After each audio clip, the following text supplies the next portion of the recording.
Well, October 31st, what a great day to be talking about treats and no tricks, because if you understand the tax code, understand the tax laws, and understand the theory that says it's legal to avoid taxes, it's illegal to evade taxes, this could be the best Halloween of your life. Welcome. My name is Wayne. This is Wayne's World. Welcome to it. We're going to take a look at 100 plus different deductions rather quickly, giving you some idea to move forward yourself in looking at some things, but more importantly, getting to remind you of the end of the year tax strategies and tactics that will benefit you this year and in future years. A couple of things just to talk about. First of all, anytime we can save money on taxes, that gives us more money to consume or spend. And our whole life as wealth builders is to look at how we manage the consumption activities we do, how we manage the savings and investment strategies we use, and how we handle the taxes that we use. So as realtors, we have some tremendous tax deductions that other people out there working as independent contractors or employees do not have. We'll talk about several in more detail than we did in our first session last week, but the key to realize is this is pretty serious stuff.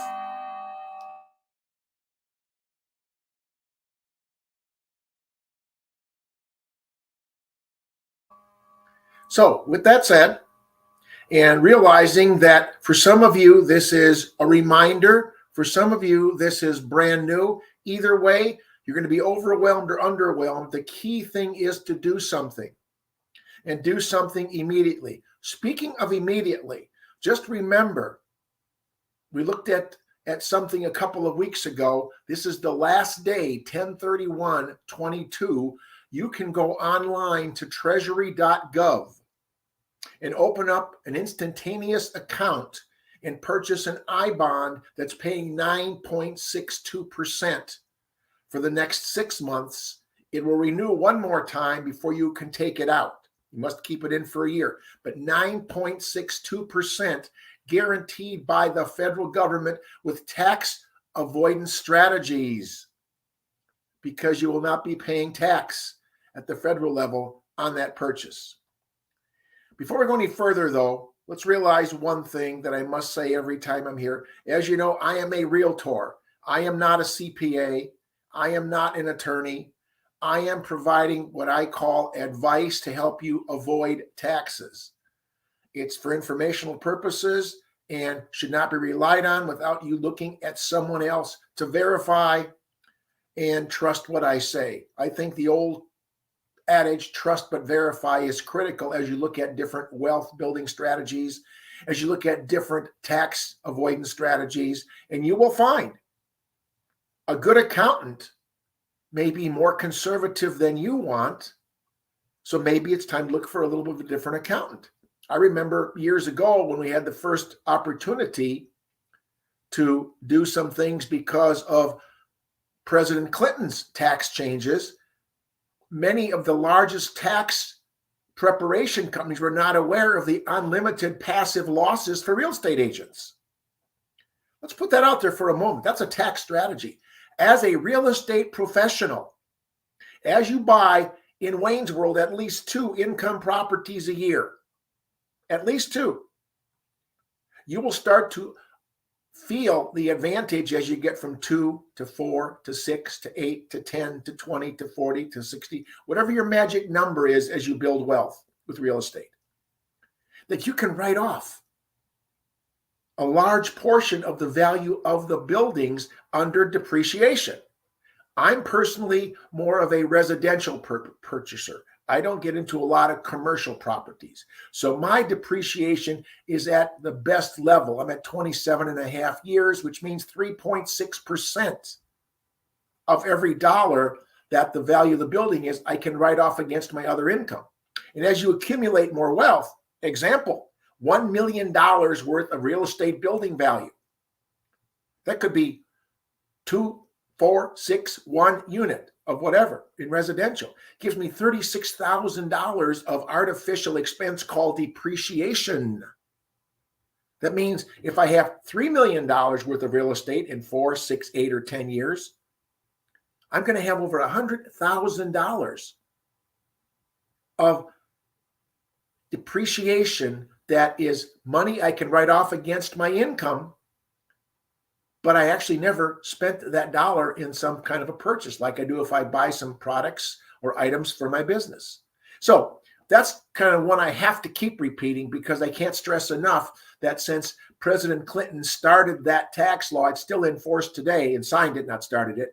We have that ability that other people that are not real estate professionals do not have. So again, consult who you need to consult. Take a look at making sure they understand the tax laws. Again, a person who does real estate taxes and is a real estate tax advisor is much better than just a general accountant. Obviously, the same respect holds for attorneys. Many of you know in your transactions how many times a friend of a friend of a friend who's an attorney helps with the closing, and they're wonderful attorneys, but they're out of their lane. They're a corporate attorney. They're an environmental attorney. They're a litigation attorney. They're not a real estate attorney. So closings tend to have some glitches every so often. Please, please, please remember experts. Hire great brains. One of Wayne's commandments of wealth building. Hire great brains. And this is the time to look at that seriously in the process of doing that. So with that said, we're going to take a look at more than 100 different deductions, and there's many, many more I'm not going to cover, but they go over many areas. We're going to take a look at basically things like automobile, which is a big one, travel, meals, and I got a special announcement today on that for many of you. Some of the sales tax deductions you might be overlooking, self-employed deductions you might be overlooking. The typical kinds of areas, office supplies. We just buy things periodically. A new pen, an ink refill, something for the office, a new pad of paper, replacement of copy paper on sale. We have to remember the key to this process is organization. Staying organized with your taxes in the short run makes it much easier. I personally use Excel spreadsheets. So it's very simple for me as I go down the line for all the money I spent on supplies, or all the money I spent on cable, or all the money I spent on cell phone, or all the money I spent on items for my buildings. Because sometimes I pay cash. Sometimes I'm sending stuff by Zelle or PayPal or some other method that people want to be paid. I just finished carpeting a couple of units out in a college town, and I never met the installer, don't know his company. He bid on the project. He got the project, did 2 units for me, and I'm paying him by Zelle. That whole process gives you record keeping, but sometimes it's easy to forget things. Some of the tips we leave. We'll take a look at other areas, retirement planning and some of the contributions you make, all the legal and professional services you use. So we're going to take a look at a number of different things in that area of expertise. But before we even begin looking at that, this may be a form that you're going to be using from a couple of years ago, especially last year. I mentioned this briefly last week. I want to stress it. This allows you, after you learn a few things or realize something, and say, holy cow, I didn't realize that. I better check to see if my accountant took that off. Or if I did it myself, did I do that? And the one that I want to mention immediately that might cause you to redo your last year's taxes, and for sure include it in this year's taxes, is the IRS allows us for the last year and for this tax year, just these 2 tax years, to write off 100% of all our meals that we use for business, whether it's alone or with clients, whether it's for open houses, whether it's for a public meeting. If you're buying food or meals that you're using in your business in 2021 and 2022 due to COVID, we are allowed 100% versus 50%.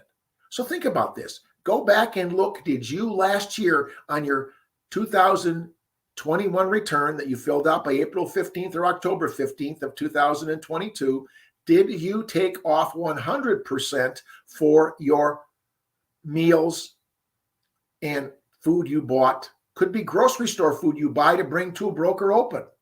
Many agents go to a grocery store and buy a lot of the things they bring to the broker open or to an open house, the water, the drinks, the snacks, that all is part of a tax deduction. So my guess is you may want to go to irs.gov/forms and download 1040X. Go back and look at your schedule and all your meals for things you did, whether it's for clients, whether it's for tenants. I hold a picnic every year for tenants in my larger buildings. I pay for a large portion of things, food, etc. They can bring their own liquor and they have a nice evening picnic or day picnic. Those costs are deductible. So please, 1040X could be something you download today and immediately start using and filling out for last year's taxes that you may not have taken that advantage on. So we'll take a look at a number of things. And one of them, and these are no order of importance, so let me just chat and you can make some notes here. Maybe you see a few things here that triggers a bell as you're watching the screen. But there's a lot of marketing activities that you do that sometimes you overlook. It's obvious, all your signs, your flyers, your listing flyers, your just sold flyers, your postcards, your business cards, any website development. A lot of people spend some time doing website development and maintenance. Some people do direct mail. There's some tremendous companies out there. There's loads of great people doing great things. One of my very good products that I think is something powerful is Postcards Plus. And Jim Morton has been running that program ever since I remember him as a sweat hog trainer. He's one of many great people. I've got some local people that do great things in my market area for direct mail. Advertising and social media, Google, whatever else you're on, those could be some costs. So that's an area you overlook sometime, are the monies you spend on all your various marketing activities. We'll talk about closing gifts a little bit later, but if that's handled as marketing, it creates a much bigger tax deduction than the gifts you're allowed according to the IRS. Then obviously, all your education, all your training. Education in this world is from womb to tomb. And your license costs were not tax deductible. Once you got that license, every single dollar you spend is tax deductible. On all the training, the travel, the meals, the food, anything you do is deductible. With that said, please remember that you have to keep good records. Every so often, I teach a CE class on a cruise ship. It's been a couple of years without one. I'm looking at one in 2024 if we continue to see less and less concern about cruise travel and COVID. I had to cancel last year and didn't plan for one in January of this year. But I'm planning a January 2024 CE cruise for Illinois real estate brokers. And I'm sure other states have those same offerings. But the point is, all that cost on that 3 or 7 day cruise and the travel to it would be tax deductible. Now, there are different laws in Canada than there are in the United States. If you're a Canadian person watching this, you'd have to check the Canadian laws. You can't have the same benefits of being on a cruise ship. You have to be on land to take the tax deduction. So you'd have to have the seminar on land. But that becomes an issue. All the books you buy, all the materials you log onto. If you're buying into Audible or some other type of program where you're getting material that way, the cost of doing those things. Online courses. If you're in a coaching program, many of you apply for a coaching program and automatically are deducted so much per month for some coaching services or some flyers or some access to files. Those are all tax deductible. Take a look at all the things you do that you spend in education and training. If you watch certain TV shows that are related to real estate and it's on some type of a prescription basis, that subscription is also available as a tax deductible expense. Licenses, dues, renewal fees, CE class registrations, all those things related to your professional business. If you belong to many organizations, on the right side, bottom of the screen. NAREB, area, NAREP. There's the military, LGBTQ. There's all types, NAR, your local board and your state association, any organization you belong to. If you have designations and you have to pay a renewal fee or you sign on to a webinar, those are all deductible in the process. Be very careful if you're deducting your desk fees as well as a home office. You can't do both. Usually, in most cases, especially today, as we're becoming less and less reliable on an office as a place of business, many people are using more and more of their home office as their center of real estate business. Some people will rent space at an office suite as they need it. Other people will go to an office, but because we are using more and more technology and working out of our vans, cars, and home offices or places of business, we don't worry too much about desk fees. So just be very careful and consult your accountant if you want to take off desk fees as well as have a home office. That's just a head up. There could be royalties that you pay as part of a franchise that you got to be concerned with in the process. You've got bank fees. Many of you have a checking account or a money market fund where there's some fees taken out. If you're paying a bookkeeping service, if you bought some tax software, Quicken, Intuit, etc., those are all tax deductible. All your business licenses. Some of you may have income property where you have to have a license. I have some buildings where I have to pay per unit, and it's very costly. It's sometimes up to $150 to $200 per unit. So if I have an 18-unit building, that's $3,600. Those are tax deductible. Interest on your business purchases. I don't know why you would pay interest, but that's another whole seminar. I believe credit is a power tool in a consumer workshop. And with all the different programs out there with balance transfers and new cards with purchases at 0% for the first year or 15 months or whatever, we've talked about that previously. There is no reason, especially today. You know, we got another bump in interest rates, it looks like, this week. And many people are saying it's going to be 0.75 again to slow down our still rather serious inflationary problems, which we'll be discussing in future weeks together here, because it's time for that strategy. But more importantly, this is tax time. This is tax time. You got insurance tax deductions. Do you have business insurance? Do you have an umbrella policy to cover any claims besides E&O insurance? What kinds of insurance are you doing? Did you have some items scheduled? You got an automobile with some accessories on it. Those need to be scheduled. That's all extra costs. Those are tax deductible. Your tolls, all the items related, the car cleaning, the detailing that you do to make your car look good, whatever else you do. I mean, some people are buying ceramic coating for their cars. That's expensive. That's a tax deductible expense if you're itemizing your deductions for auto. On the other hand, if you are using the standard mileage, you've got to be very careful as to what other things besides the flat rate you can use.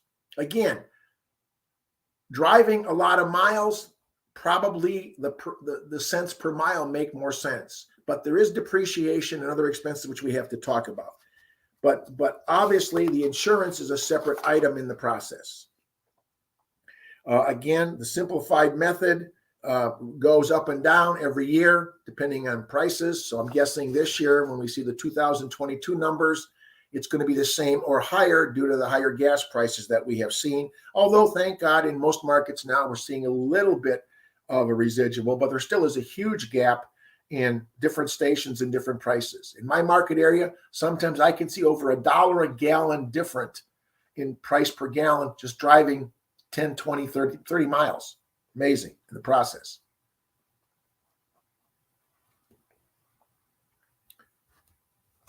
You know, at 58 cents a mile, if you just drive 1,000 miles, that adds up. And you know how we go, but the key is record keeping there.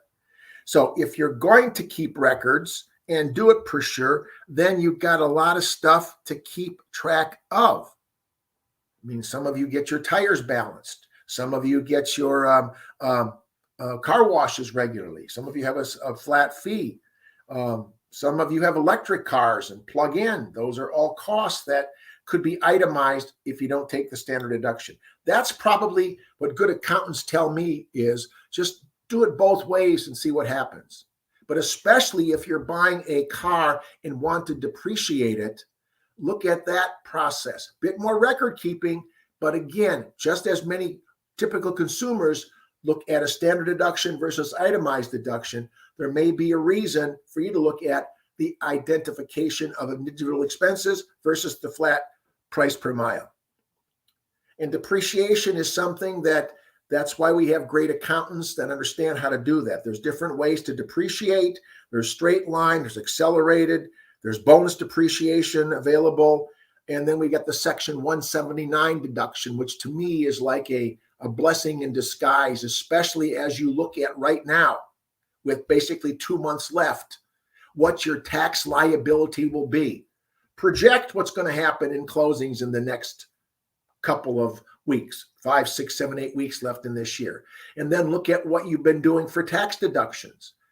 And Section 179 allows you to buy a lot of new items for your office. Maybe it's a better quality projector. Maybe it's a better quality phone. We're seeing people looking at a lot of new phones, whether it's the new iPhone, whether it's the flip phone, whether it's a Pixel, whatever it is. There's a lot of Google phones out that people are using. Some agents actually have 2 phones.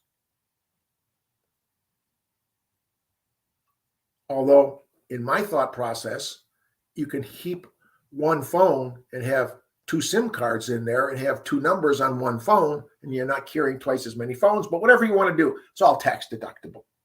All tax deductible. The bottom line on vehicles is if you drive a lot of miles, usually over 15 to 20,000, you're probably going to look at the standard mileage deduction. But if you do short miles, because if you have several cars, you might want to look at the depreciation method in the process. Again, meals, as we said, for the first time last year and this year, we've allowed 100%. That, in my history, has never been done. I've always looked at 50% in the process. But again, good record keeping, good receipts. This is where you're going to be audited. Your audit, in most cases, almost always, will be mileage, travel, meals. Because the IRS knows we are, as agents, not that detail-oriented. So find some good software, find some good ways that you can identify your actual costs and make sure that you are definitely going ahead and getting the best deductions. Now, on the screen, you can see answering services.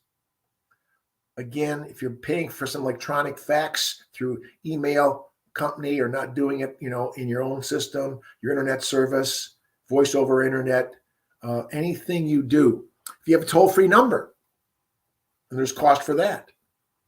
You have to pay somebody every couple of years for your domain names. Whether it's GoDaddy or ICANN or somebody else, there are some costs associated with that. Sometimes we forget that. We paid it. Sometimes we paid it over 3 years, once a year. Sometimes paid it once in 3 years, etc. Again, equipment, briefcases, calculators, cameras, cleaning equipment, computer costs to get things done, software. A lot of you upgrade software on a regular basis. Many of you have those fees. I'm not going to spend a lot of time on depreciation. Just realize that you need to be aware of keep tracking of your costs and everything. Again, there's loads of good programs out there. Intuit's got a good program. QuickBooks Pro. I know in our state, they really like QuickBooks Pro for any audits if you're a company, and it ties in nicely with QuickBooks for your personal use. And there's many other software programs too. So I'm not endorsing any product, but I do know, at least in my state, the state seems to like QuickBooks and QuickBooks Pro for agents and companies as an easy and expensive way. But some of you have access to that from your companies in the process. Now, let's cover gifts a little bit. Once again, we've got other issues We pay sales taxes, keep track of those. I know for a regular consumer, the SALT tax, state and local taxes, has changed the way a lot of people fill out an itemized deduction lead. So more of these things put on your business expenses. Full sales taxes are always deductible on your expenses. So take a look at different things. But gifts are limited to $25 unless they're considered marketing. So by putting your name, your logo, and other things related to your business on something you give away as a closing gift can be identified. So we have many companies making cookie baskets. A lot of you are using cookie baskets to use as listing presentation follow-ups, as closing gifts, and some of those can be quite a bit of money. It's easy to spend $100 on a nice display. Hey, put your logo on that. Put your business card in there. Put some other things related so that that stuff becomes a marketing strategy. So it's fully deductible versus only the first $25 of each gift to each person. We also realize that in addition to taxes, there's other things, i.e. home warranties. Many of you provide a home warranty as part of your listing strategy, or it's negotiated and you end up paying for it as part of the negotiations to get the deal done. If there are inspection fees that you cover, I know in residential property, I have notary fees, I have inspection fees, I have other kinds of things. But in the world of real estate, we have open house expenses. Maybe you bought some balloons, some flyers. Maybe you invested in some equipment that you use for an open house to attract attention. Maybe you're offering some kind of a free service when they're there. Could be photography, could be laminating business cards. I have a business card laminator. I've used it a lot at broker opens. I'm there, they're there. Bring your card, I'll give you a luggage tag. That equipment, all those extra pieces I use, tax deductible. If I pay for staging, the cost of doing it. Now remember, the IRS says you as an agent can't deduct your labor for things. But if you hired somebody to do things, whether it's for your business or for your investment properties, you can write off their labor. You cannot write off your own labor.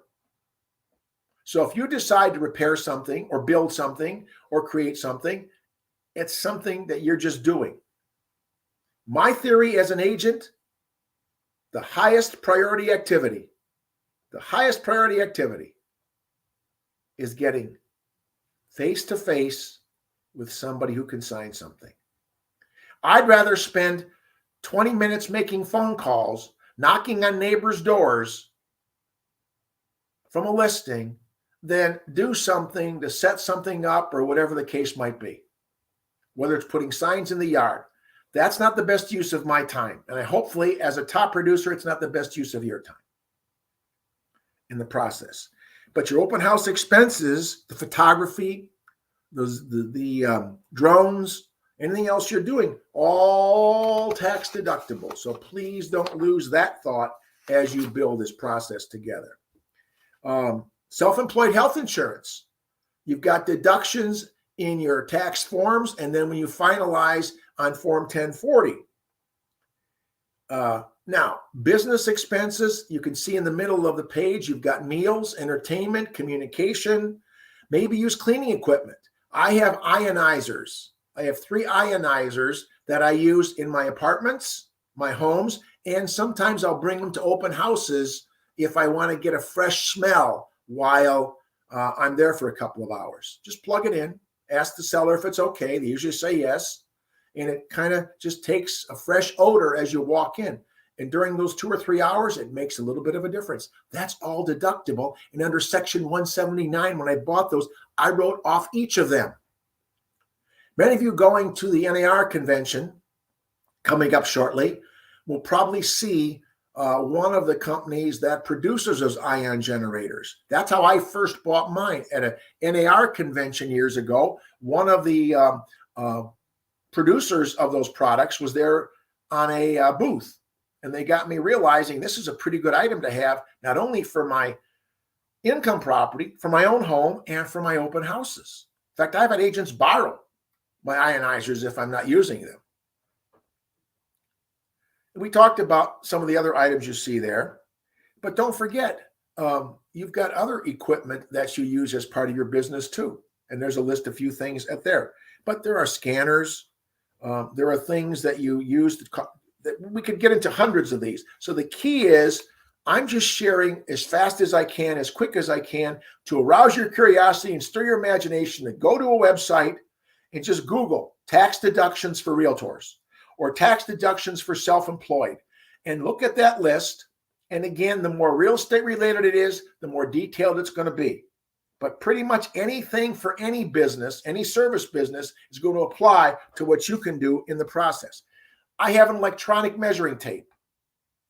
Don't use it much anymore because I pay for that fee now, like many of you do, where somebody creates the PDF plan.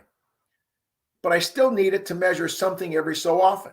That was my Hewlett-Packard 19B calculator. Still use it. That cost a little bit when I bought it, but I wrote it all off. So don't overestimate that kind of stuff. Office supplies on the top right. There's just a few things there. Don't forget. You've got a lot of things that are in your office. I just bought a Bose mini speaker to use with my cell phone or with my my computer. So if I'm doing a laptop presentation someplace and I want some better sound, that was to me the best one. I just got it. It just, like the box is sitting on my side. I can show it to you. I just hooked it up, programmed it to there. I'm using it on my computer, which goes into my widescreen TV. I'm using it with my cell phone, and I've got much better quality sound than the speaker on my laptop if I'm making a presentation, let's say to a small group, or even just a listing presentation or a buyer counseling session. So those are all tax deductible. And again, stationery, toner, ink, pens, paper, folders, storage cabinets, filing. I'm sitting on an Aeron chair. It's very comfortable. Section 179. Wrote that off the year I bought it. Very comfortable. Cleaning services. If I have somebody come in and clean my chairs, I just had 4 of my office chairs cleaned by a cleaning service that's available through my home warranty company. Wow. Got a home warranty. Now I get some inexpensive cleaning. I can write that off. Got lots of opportunities here, people. I can't stress enough that I'm reminding you and encouraging you to look for even more because there's probably some I don't know about. Your CRM. Do you pay a fee to your company for use of their CRM? Do you create your own? Did you buy some software? All those kind of things. Now, with that said, obviously, you never should be doing something where somebody else could do it cheaper. Your assistants, not just the live ones, people, the virtual assistants. The cost of you going onto Zoom. This is done on StreamYard. I have Zoom, I have WebEx, I have StreamYard. I have a lot of different sources. Zoom, I got to pay a fee to. So all those services you're using as part of your business are going to be deductible. Again, it's very smart to look at paying your family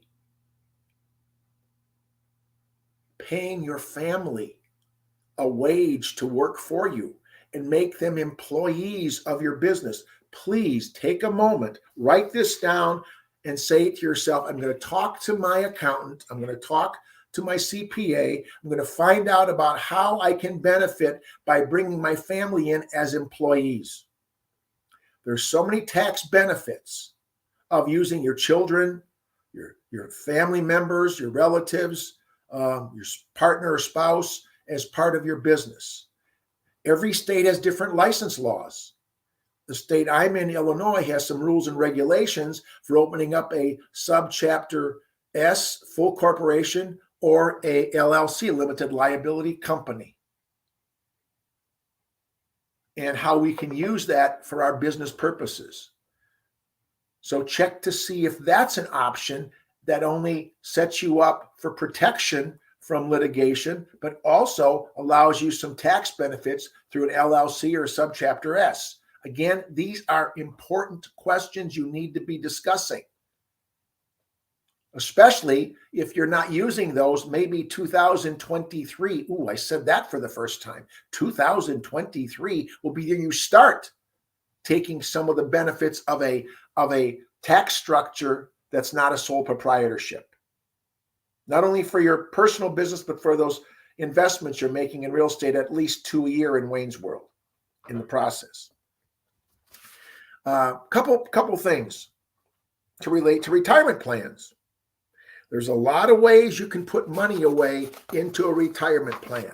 Obviously, my key point is investment real estate. But I know some of you have 401ks, you have IRAs, you have all kinds of different investments where you could put more money into because that's your style. Maybe it's going to be that I bond I just talked about that's still today, last day, 9.627%. Again, there's solo 401ks, there's Roth IRAs, the traditional IRAs that need some expert advice. Maybe a financial planner is another person you bring into the picture here. Not just the accountant, not just the attorney, but a certified financial planner as you look at the whole package. And what's the best way to make sure that this wealth is avoiding taxes if something happens to you and your life is over? Will your family be hurt because you didn't develop enough tax avoidance strategies? Wills versus trusts, different types of ownership. A lot of things to talk about here. So again, finding a fantastic CPA, a fantastic attorney in real estate, fantastic financial planner should be one of the first steps you take as we look at this and get into detail of you making sure that you know the people that are benefiting you. They're out there. There's many ways to find them. Probably many of you have that process.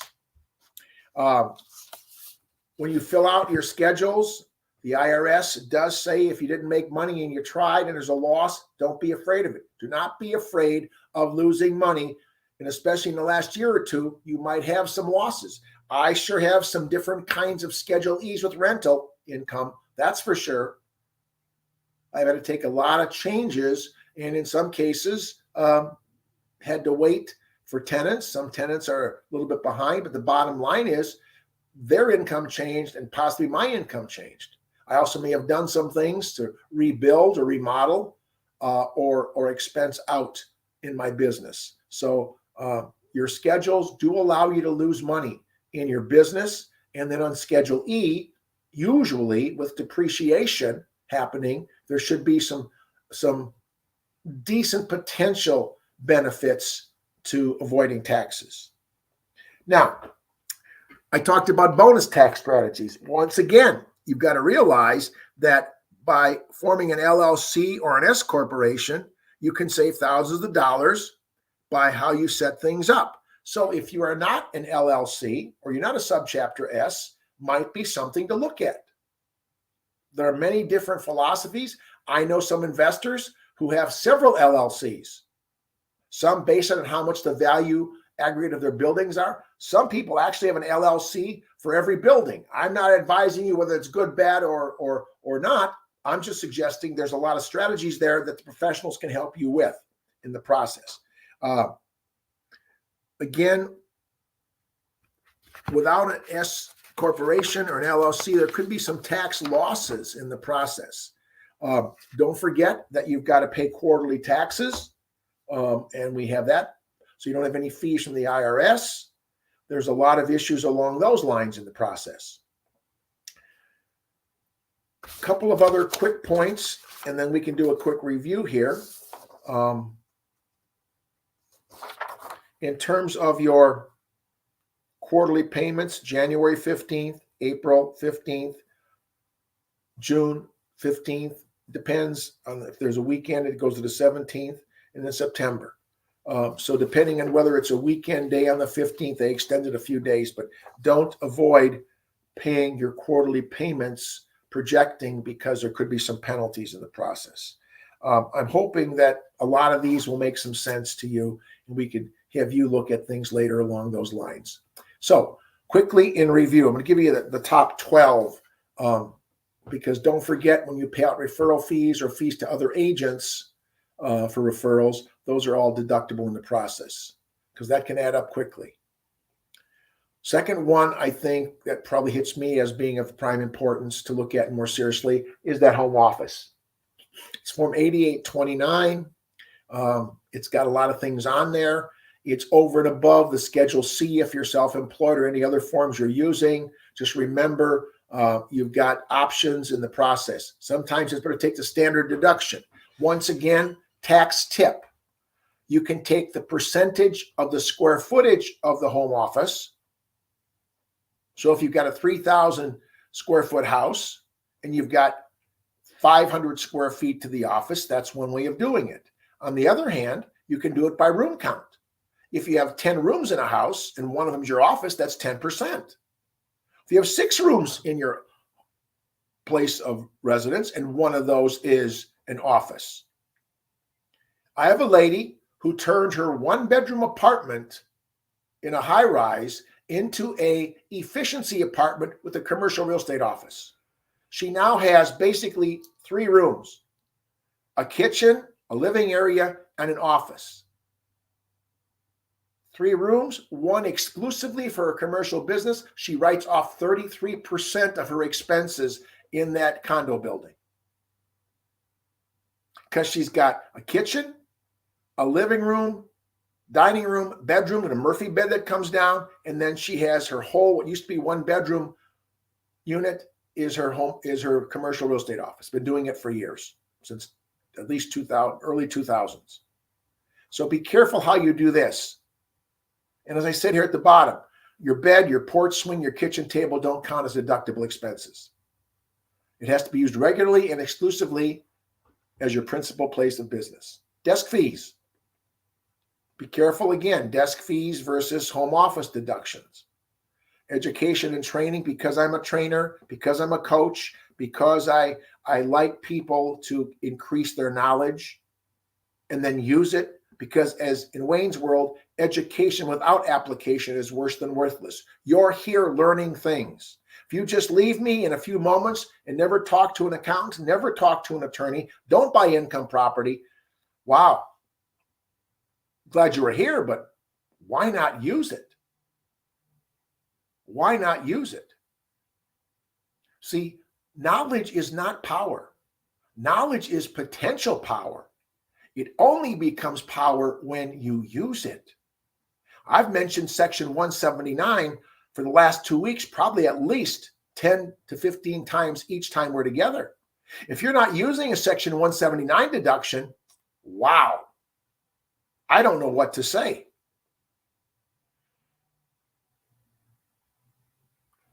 Now, that second bullet point oftentimes gets confusing. If I am getting a license, the cost was not deductible. But because I have a license, if I want to upgrade my license from salesperson to broker or from broker to managing broker, that's deductible.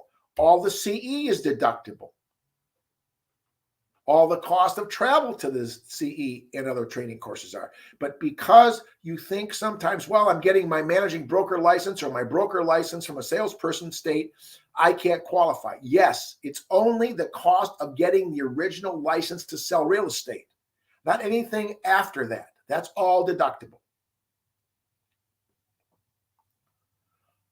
Number 5, marketing and advertising. Again, a lot of stuff you do in marketing. Many times you just donate and have a booth someplace at an event.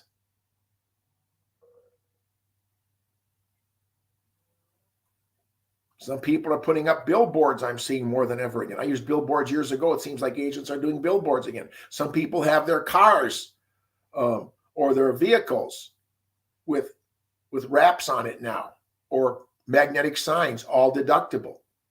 And then the auto thing we talked about, just watch to see which one is better. All your office supplies and equipment, again, reminder, furniture, computers, phone, expensed in full or depreciated over a number of years. Once again, it's up to your accountant to determine that. You'll notice here, I still have a dedicated landline in my office. It's only in my office. I have no other place where that rings. If I don't hear it in my office, I don't use it. But I still keep it for a couple of reasons. But my cell phone costs are fully tax deductible because I use them for business. Meals, again, for 2021 and 2022, 100% tax deductible. People, that goes back to possibly the one thing you must do today is pull out your 2021 return and did I take 50%? Because if you wrote off $1,000 or $2,000 in meals or more, $3,000, that could be doubled. An extra $1,000, $2,000, $3,000, $4,000. I mean, depending on how much business you do with clients, how much you spend, where you go, bottom line is now we've got a benefit we didn't have. That's why I put 1040X up at the beginning of our seminar today, because I think many of you may have missed that in the process. Number 9, memberships. Again, remember, RPAC dues are not deductible. RPAC donations, RPAC auctions, not deductible. Those are attributable to lobbying and political advocacy, not deductible. But your local, state, and national dues, your memberships in various associations, maybe you have dual boards. Many people in our market area, because we're so concentrated, sometimes belong to 2 or 3 different boards as secondary members. Those are all tax deductible. Lockboxes, lockbox fees, other fees that are part of your business. And again, you get a 50% deduction on your self-employment taxes. So when you fill out Schedule SE, whatever that bill is, if it's $500, $1,000, or $2,000, half that is deducted on your 1040 form. Are you taking that deduction? Did you put it on your schedule for business, but forgot to take half of that as a deduction on your 1040 form? I sure hope you got 1 or 2 or 3 aha moments today, because there's so many here. Maybe you got a dozen. I don't know. Got a couple more here. All your software. We talked about your CRM, especially if you want to find one that tracks your mileage and is all set up. It plugs in. It's easy to do. It's in your computer or it's on your cell phone, whatever it would be. Number 11, we talked about IRS stipulations. You've got to find a way to make as much of what you do a benefit that is called marketing. So once again, verify with your accountant that what I'm using these closing gifts for, these things I hand out, are not gifts, they are marketing. Open house costs.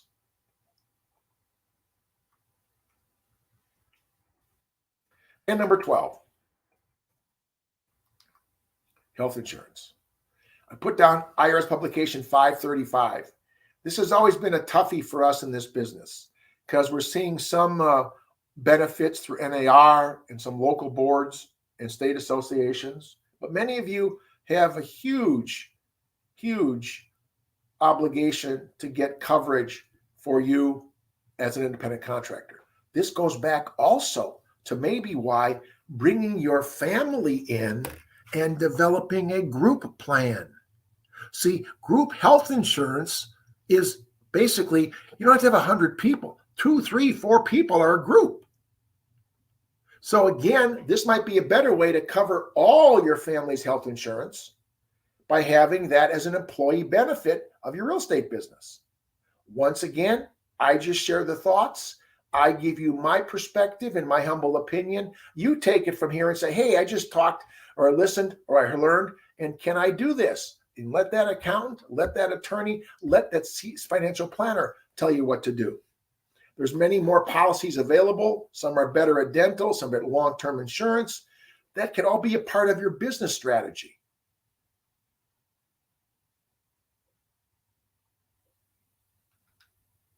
So again, we looked at several things. I mentioned last week, I'll remind you this week, the QBI, the qualified business income deduction, is what real estate businesses need to know. So you've got several areas you need to check with today. We're going to probably spend one more week on some additional benefits of tax deductions. But Section 199A is a special one to look at. That relates to the QBI, which covers 20% of your income. We don't know how long that one's going to last. It's getting phased out, slow but sure. And it's not as good as it was a couple of years ago, but it's still worth looking at. And the threshold of income as a single or a filing jointly return is pretty good. Now, if you're a top-heavy producer, may not work for you. May not work for you. But you know what? Looking at NAR statistics, a lot of you probably would benefit from the QBI by looking at Section 199A. Simple question to the accountant. Did we look at Section 199A for me? Is that part of my return?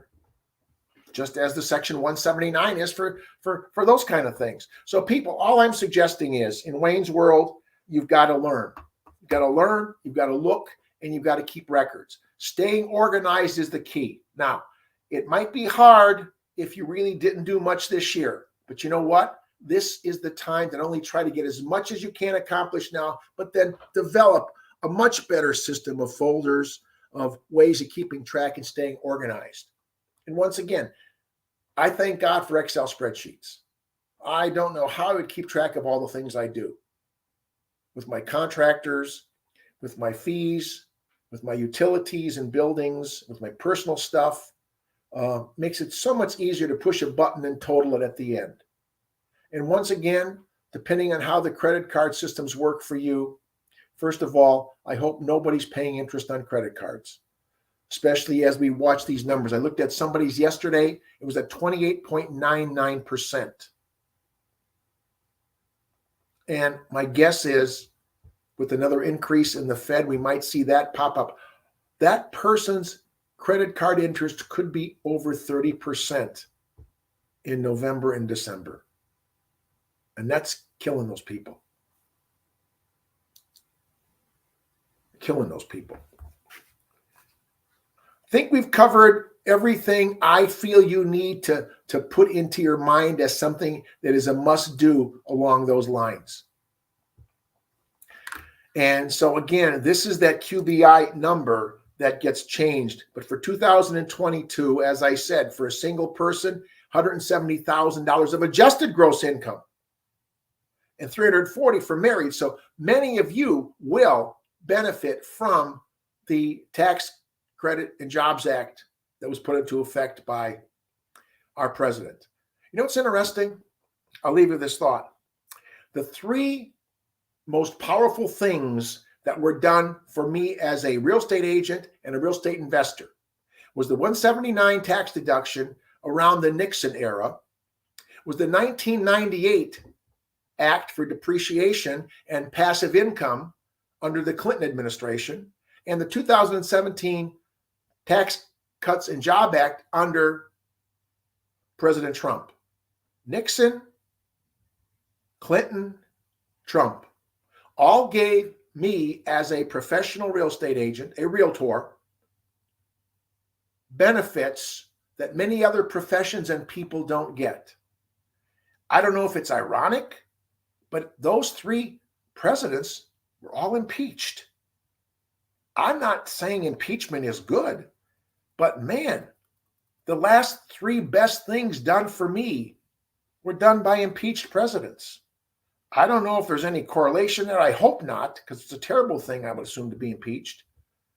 But the bottom line is, remember, 179, Nixon era, 1998, unlimited passive losses, and now 2017, giving us up to 20% of our income within those thresholds. But it's being staggered down, so your accountant will tell you what it is for this year. We have done what I wanted to do. I wanted to open your mind up, arouse your curiosity, and get you thinking about, I got to make sure I am paying the least amount of taxes as possible. And in Wayne's world, You should not fear an audit if you're doing it correctly. If you avoid taxes and do what the accountant says, what the attorney says, and what you feel from what you're reading is right, you should never feel uncomfortable.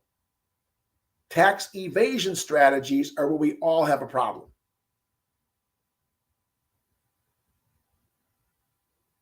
Tax avoidance strategies are almost mandated by the tax code. We give you all these possibilities. Are you taking advantage of them? I've given you a lot of possibilities. Knowledge is not power. Knowledge is potential power. It only becomes power when you use it. So as you begin the last 2 months, number one, get that production as close to your goals as you can or exceed it. Number two, get your benefits down to see what ways you can avoid taxes. And my guess is some major purchases with 179 or a few other things might help. And then third, let's get a good system together for 2023 that will keep you organized. Have a wonderful, safe Halloween. Get ready for the rush of seasons, because right after Halloween, you know what comes next and what comes next and what comes next. So it's going to be some fun for the last 2 months. I appreciate being in Wayne's World. Again, email me, wayne@waynepaprocky.com, if you got some thoughts, questions, or comments. Till then, next week, I'm glad you were in Wayne's World. Anxious to see you next week.